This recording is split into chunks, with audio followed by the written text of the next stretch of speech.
14th NLA 5th Session House Spread Discussion on Matters of Urgent Public Importance under Rule 50 Bitor Naga Political Issue Upar Kota Kurishe. Nagaland Chief Minister Nipi Riobra concluding remark Tishe. Riobra Kota Kura Homai Kushe British Sarkar Facilitators Soigna Aro Inter-Constitution Bitor Ot Luigina Taka elected representatives Soigna Bishop limited role Lopole Pare. Riobra Janaishage Choida Alak occasions day Nagaland Legislative Assembly where integration of Nagas contiguous area upper choita resolution pass krishare aro integration upper resolution pass krado acta members prabi opposed kranai. Rio Gushe Desh Sarkar logot NSCN IM framework agreement aro NNBG spra agreed position sign kra bichide Pradesh de lasting peace ahibole akatakishe. Holibi numerous consultations tagilebi solution do ityatak elusive as a quickna kushina pachanaishe. Riobra search Krishagi 26 Naga political groups can negotiations table the oppositionless swigna acta hobole lage aro fesla lobole lage. Rio argue Krishagi MPG's British Sarkar unmandated koilibi Sarkar laga elected members kando Indian Constitution Peter Ot Luignase aro Nagas karne awas otabole hakase. Naga political issue over Riobra Kotakra detail saisabo. We shall continue with the item number 3, continuation of the discussion, the concluding remarks from Honorable Leader of the House.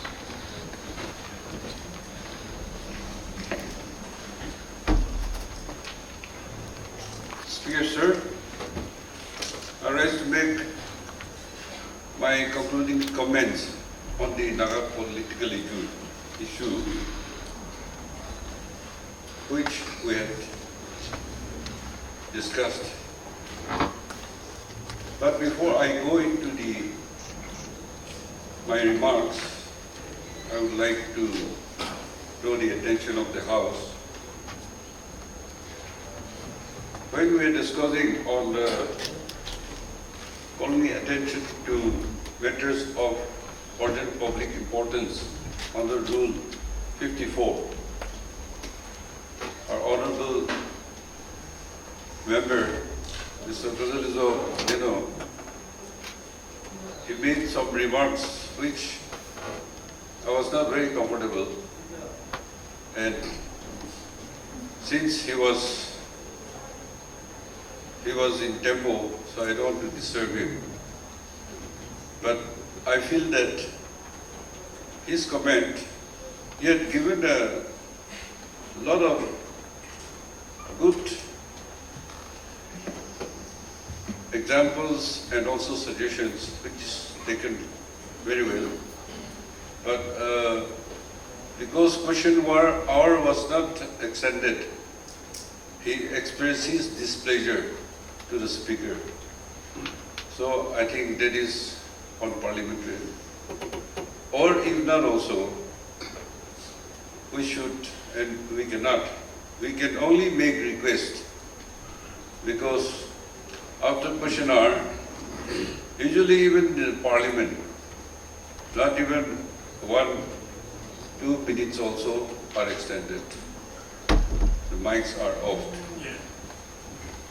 So I think it is up to the wisdom of the Speaker to extend or not. But if he had already taken decision, any honorable members should not express their displeasure. They can only request, because rules are very clear, conduct of business rules are very clear. So if they can be corrected, and if member Kazalizo also agree on that. And this discussion today on the Rule 50, discussion on urgent public importance on Naga political issue. I am extremely happy that all the speakers who have spoken with a very good intention and with clarity. They have enlightened us with historical facts and also the experience. It has attributed a lot of highlighting and events and also give us guidance how to deal with our Naga political issue. Here, Mr. Kuzalezo Dido, Nukluto Shi, Dr. Sokato, Kaito Ai, Mkong El Imjin, Chumbe Mokikon, Timor Den Chang, Juanga Sep, Dr. Disato Mero, Lushito, and Naiba Konyak, Nimni Konyak. My expression, my happiness and my appreciation to all of them. We are all aware of the history of the Naga political movement. And all of them, most of you, have touched a very pertinent issues and also the sequence of our Nagas and its political movement. You are aware, we are Naga Hills. When the Britishers first came to Naga Hills, way back in 1832-33, we resisted the encroachments to our territory, and we have no kingdom or even tribes organized. But our villages and their neighboring friendships, they combine, help one another, and fought.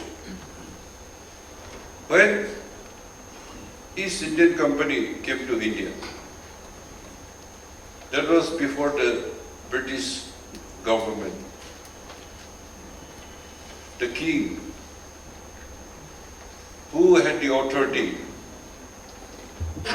Now, when they came to India, India was never a kingdom, never a nation. It was a subcontinent having, I believe, as many as 562 princely states. And very few resisted. Some king, they fought very ferociously, but lost, and most of them surrendered the kingdom to the British. But for Nagas, though we were not organized, we fought with them till 1889, the last fight in Kodama battle. So, as we understood, Asolo, the first Naga Hill Administrative Center in Asolo 1855, then they shifted to Samagutin. We call it Nichara Gate these days, and Chamukadima Hill section, 1866. Then from there they went to Wokha in 1875 and came back to Kohima in 1879. And in 1879, the subdivision outpost was also taken to Mokokchun from Wokha. So in this, about 50 years, the Naga warriors, with their dao and spears, or whatever weapon they could collect, they fought. Many Naga leaders, warriors, they were killed. They fight in different villages like Kohima, Kikrama, or even in Lotha area. Various fightings. Their British political officials were also killed. And I think Kodama, that political officer, Mr. Daman, his memory stone is still erected. And For that, we Nagas, we were recognized. That we are a people, we are different, our culture, tradition, our customary laws. Though they came and ruled our Naga country, they did not interfere into the local administration. In fact, they gave protection to the hill tribals. And that's how in 1873, Bengal Eastern Frontier Regulation Act was passed.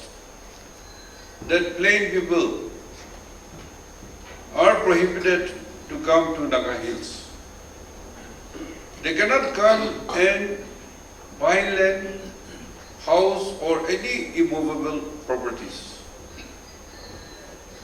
The valuable items of ancestors, if they buy and carry it also, there will be imposed fine and also jailed.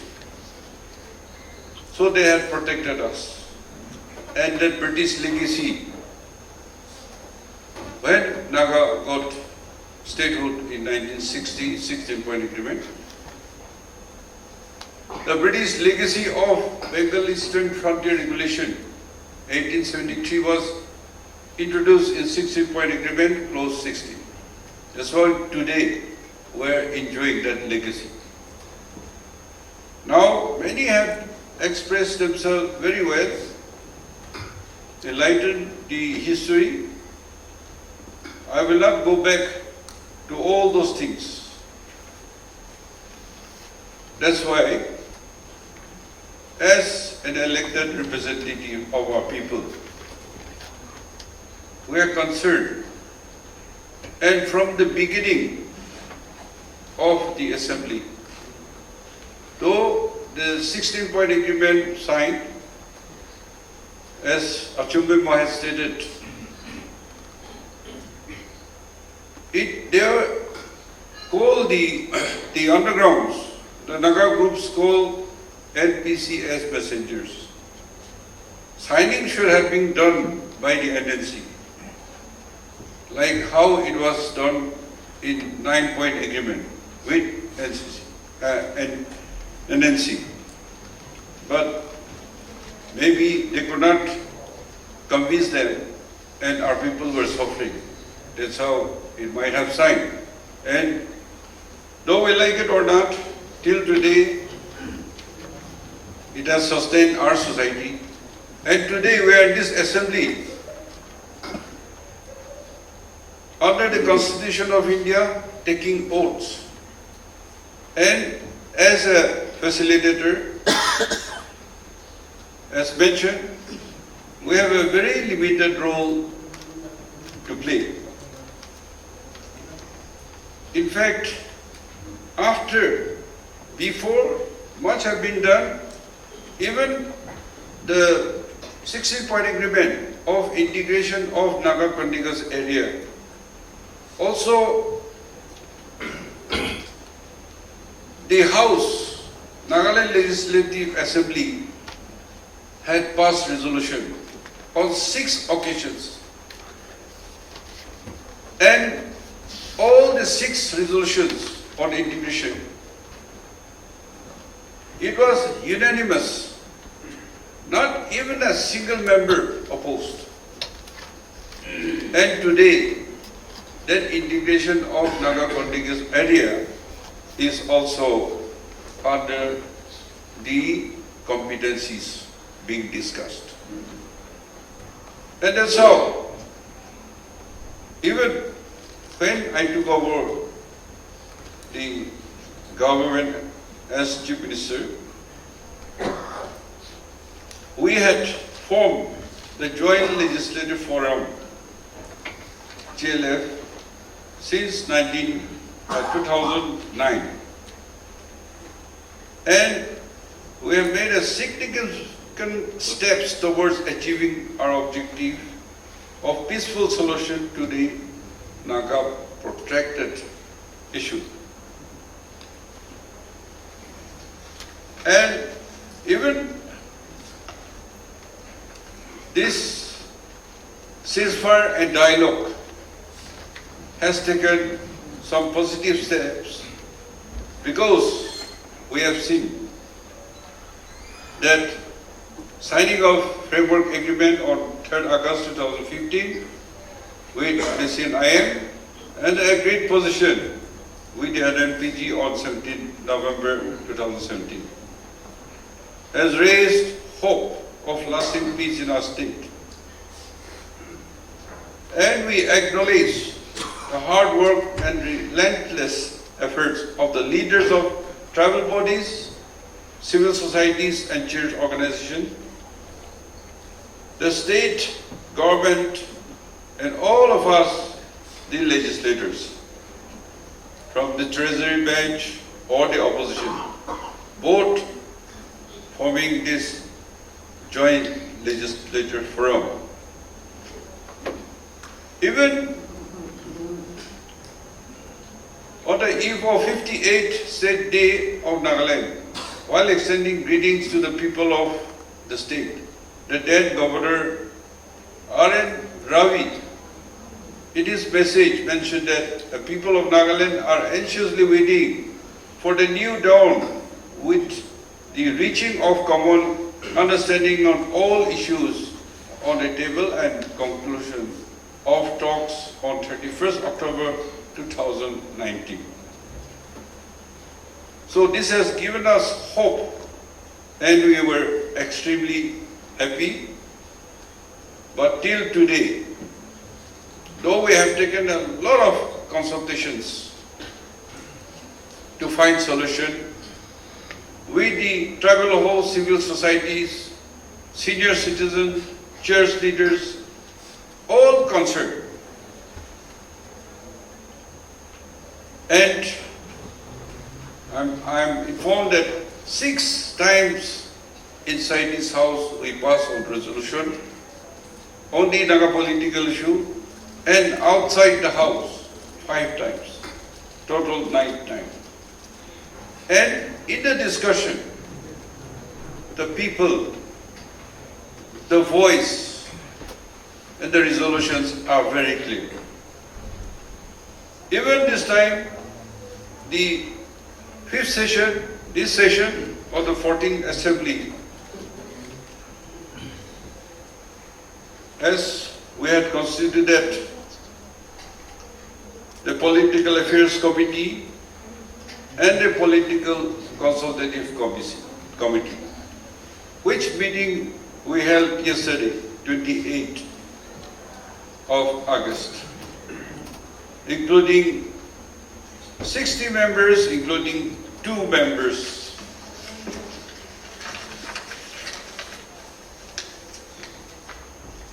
On this, yesterday also we had a very good discussion. And as mentioned,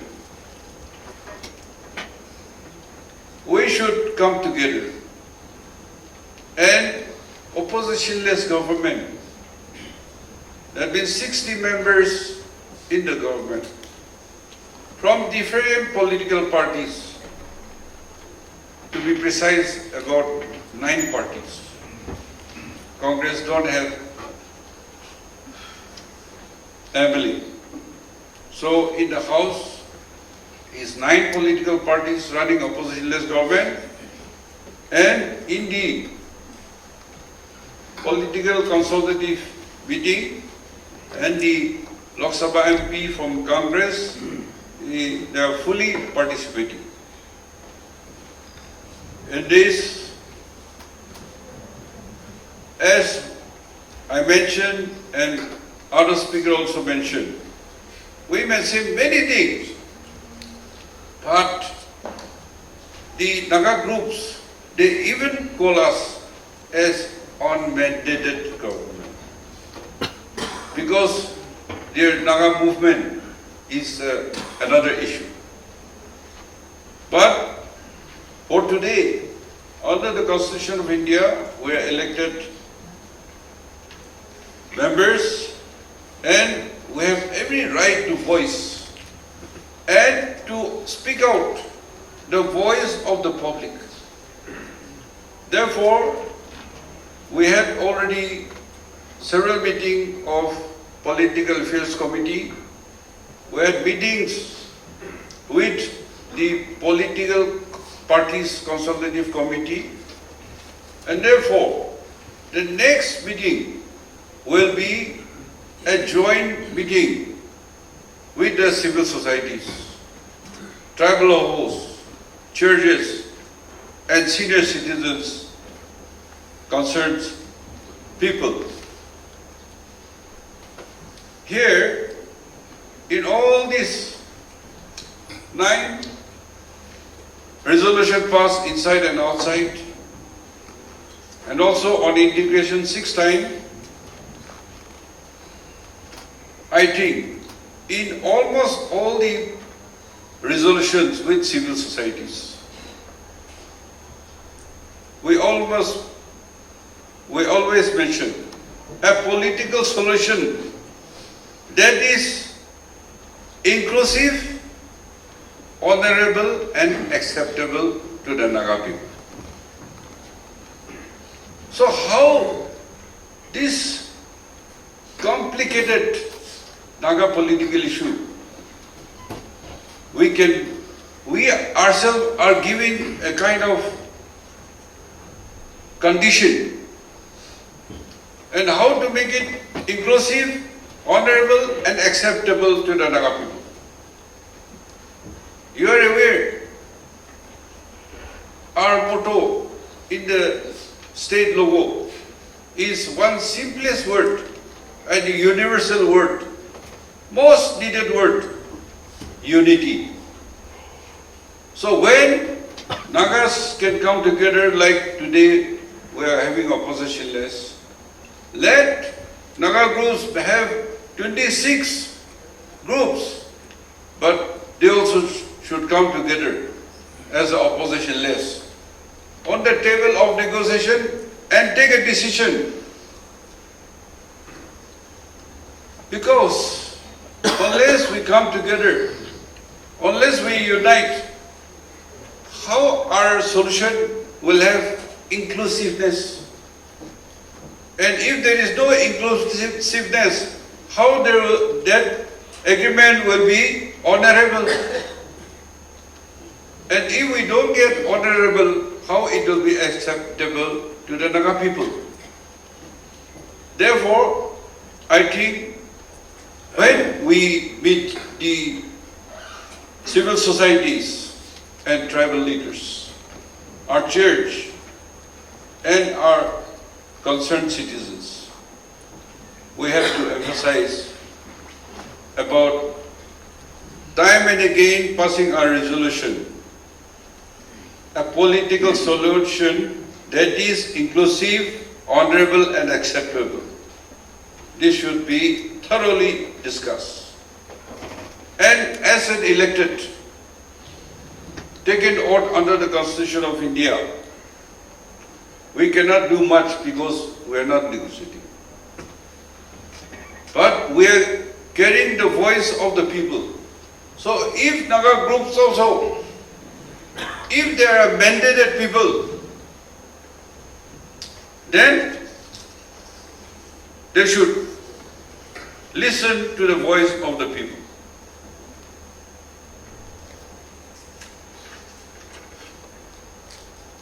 I got a letter addressed to Amit Shah, Union Home Minister, Government of India.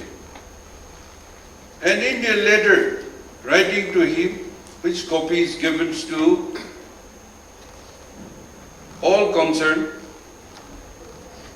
they mention chairman from one group, but I will just quote only one sentence.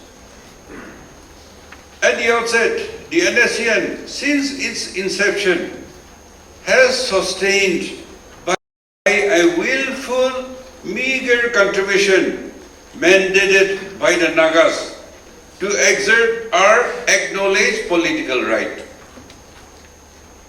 That means they are mandated and that they can get any taxation by will or by force and came down, and if anybody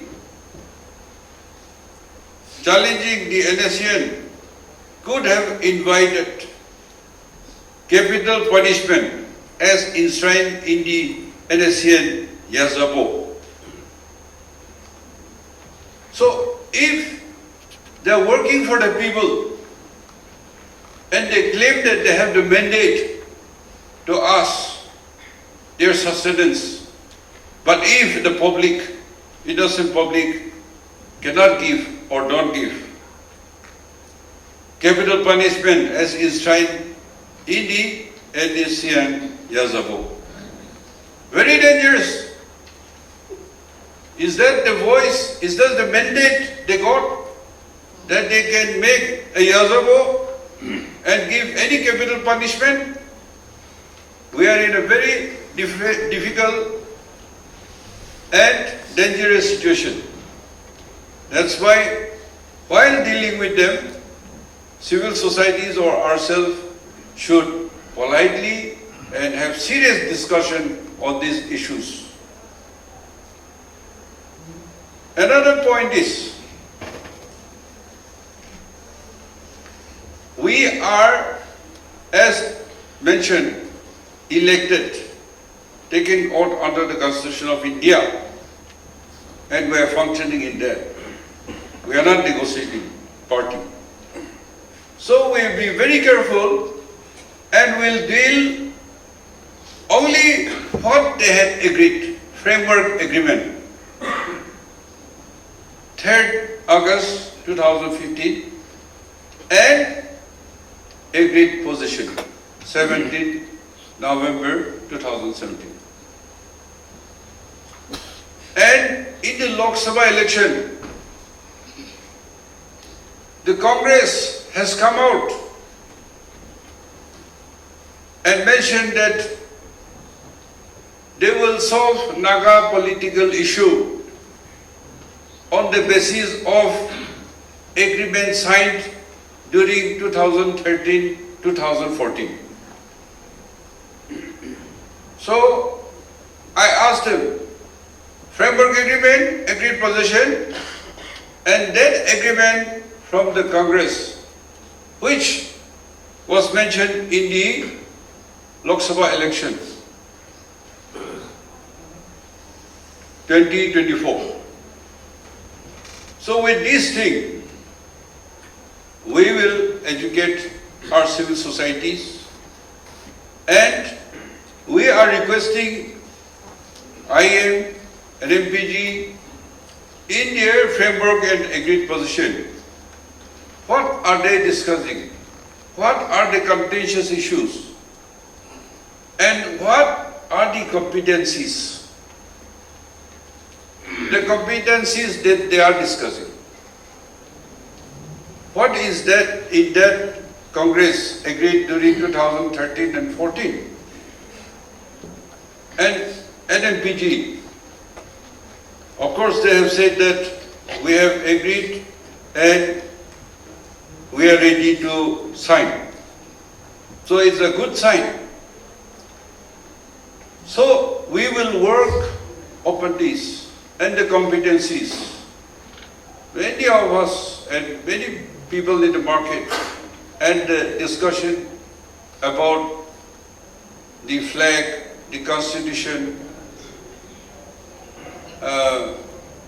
the integration, then in the passport, recognizing Nagas, a word Naga should be there. There are many competencies. We will study. We will also take consultation with them before we meet the civil societies, tribal leaders, and therefore our role will be limited, but we represent the people, we carry the voice of the people, and we should convince the Naga groups. As Prime Minister mentioned, 80% agreed, let us take settlement.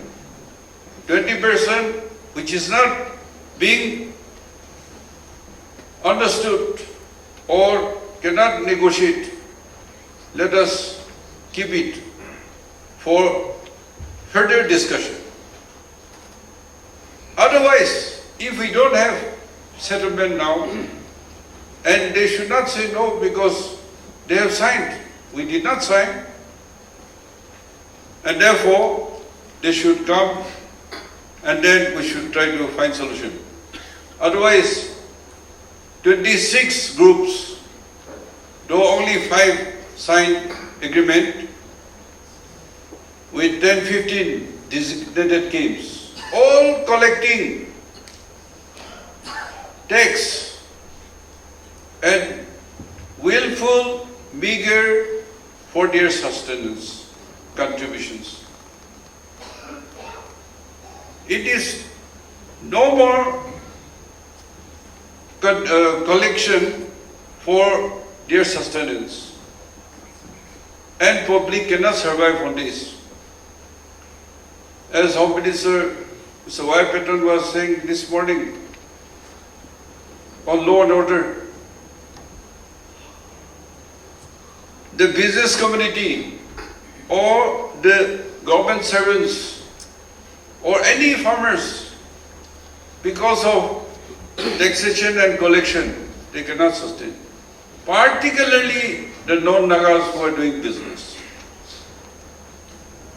Why today in Nagaland there is not one industry, there is no manufacturing sector, and those who are doing, they are already going away. And in this condition, no investors will come. And on our own, if we do business, we don't know how to do, we will not progress, and there will be more and more quarrel among us. We want to chase away all others, but because of people coming, doing construction works, doing all the technical jobs, we are surviving well. And once we learn, we are in a position to do, then if they are unemployed, if they cannot run business, they themselves will go away. We don't have to chase them out. But first we have to learn the trade. And even Nagas, they are taking out their savings, investing outside the state. That what will become the common man? And therefore, it is definitely time, unless we take a settlement, what our negotiators are agreed, and public also voice, public will be the pressure group. And therefore I think Naga people have been longing for genuine peace, and they look earnestly for a solution that will pave the way for all round progress and development of the state. On behalf of our 60 members, the House again appeal to all Naga political groups and all stakeholders to be sensitive to the deep yearning of the people and continue with their sincere efforts to ensure that the solution is reached without any further delay. A political solution that is inclusive, honorable and acceptable to the Naga people will usher in an era of faster economic growth, greater investment, and bring greater employment opportunities for our youth and all-round development and progress to our people. So, I'm extremely happy, just not in the name of opposition-less government, but all are very firm to resolve the Naga issue. I can see from our discussion yesterday, today. So God help us. Today we are not going to pass any resolution, but highlighting our concern, and with this unity we'll go and have meeting with the civil societies, NGOs. Thank you. God bless. Emporium Nagaland is India's leading aviation, hospitality and cruise line training institute with 100% job placement assistance in India and abroad. We provide customised workshops for various organisations and internship programme for college students. We aim to empower educated, unemployed youths with global opportunities. We love Emporium!